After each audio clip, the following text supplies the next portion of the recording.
Hello, I'm Piers Corbyn from Weather Action, Long Range Weather and Climate Forecasters. And today I'm going to give you our assessment of the state of the climate change, global warming debate. And we're going to do this in three parts. First of all, we now know from the revelations of ClimateGate and what has followed that the man-made theory of global warming is failed science based on fraudulent data. And a question arises from that: what then is the purpose of this scare story around the world? And the third point we want to talk about is what to do about it now. Right. It's failed science based on fraudulent data, and the evidence for this is now irrefutable. Firstly, the models that the global warmers use do not work. The world is now cooling while CO2 is rising, and there's no historical evidence to bear out their theory, and I and others have repeatedly asked for that evidence, and it has never been forthcoming. Specifically, we know that the Climate Research Unit of the University of East Anglia manipulated data in order to try and prove their case. But even more is now coming out. It's been revealed that in New Zealand, the real data showed a decline of temperatures there at the rate of 0.7 degrees centigrade per century. They fiddled the data to make it go to plus 1.2 degrees centigrade per century. That is fraud.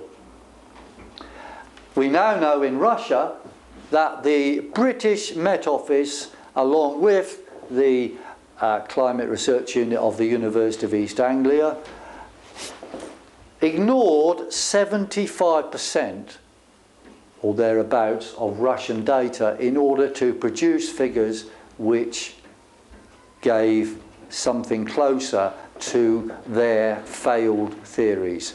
That is fraud, and this is based on what the Russians themselves have said and was recently from the front page of the Daily Express, for example.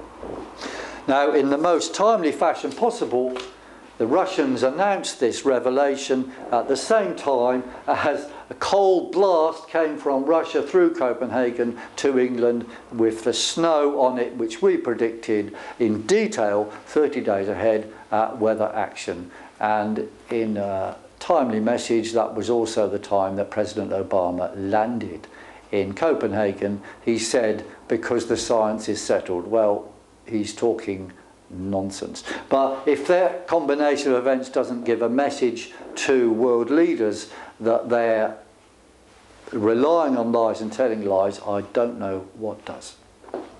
Right. Now then, it is lies, but why are they doing it? What is it about? Well, Tony Blair gave a bit of a clue when he said the Iraq war would have been right whether or not or rather, the Iraq war was right, even though there were no weapons of mass destruction there to justify it. So they have another motive. And what it appears to be on this is it's about control of world energy supplies. It's about creating a new bubble of false value through carbon trading, which is now worth over £100 billion a year, and for every pound traded somebody makes a profit, and it's not you. And at the same time, of course, such a world mechanism will, and so-called aid to the third world or carbon assistance, will enable control of developing world economies to keep the West ahead. But the whole scam has also got a cost for people in the West, because if you're going to make non-productive things, they're going to, by obvious definition, cause the destruction of more productive things. If people spend their time producing wind farms which won't produce electricity because there's no wind, for example, or making solar cells to use in Africa, which will increase the price of electricity in Africa, when all they want is a low-cost, probably coal-fired power station. We support the electrification of Africa, and we support development aid for what the public there want, not something which is part of an international game of carbon credits, for example.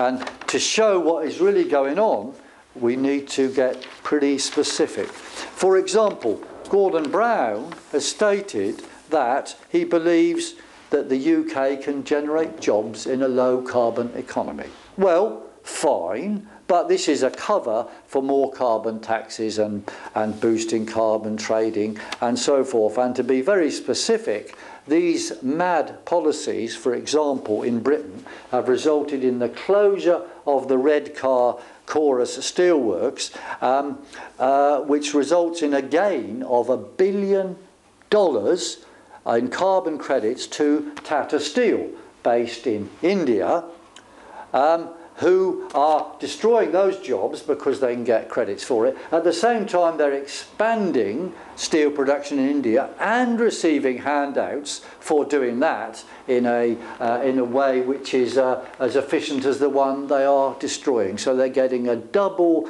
payout for destroying jobs in the United Kingdom.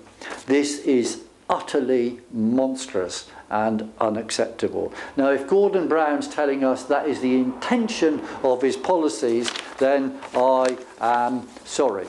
Of course, we know all the political parties in Britain and many countries are saying the same thing. So it's not so much Gordon Brown personally, but the state apparatus in all these countries have a policy which is mad, based on falsity, and will result in economic ruin.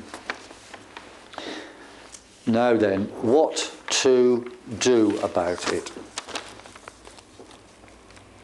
Well, in terms of the science, obviously, these lack of data sets is a big problem. So we haven't now got world temperature data of any reliability.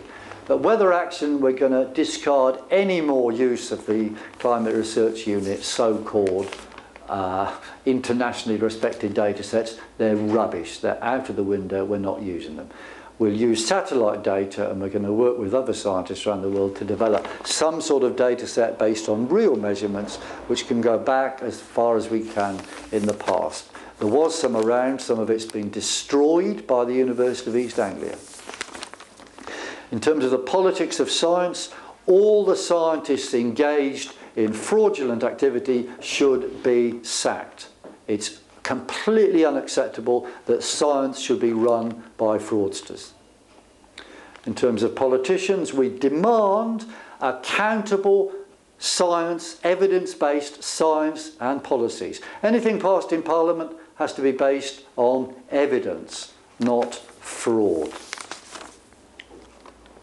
Now, Gordon Brown said that we, for example, were flat earthers for believing what we do. Well, we believe in evidence-based science. Now, he knows from his own history that every time the authorities have said they've reached the total understanding of science or whatever of the day and attacked others, that has been the beginning of the end of their theories. It happened when they argued with Galileo about whether the Earth went round the Sun. It happened over the advent of relativity, of quantum mechanics, and the advent of the theory of continental drift. So what Gordon Brown says signifies the end of climate change hysteria.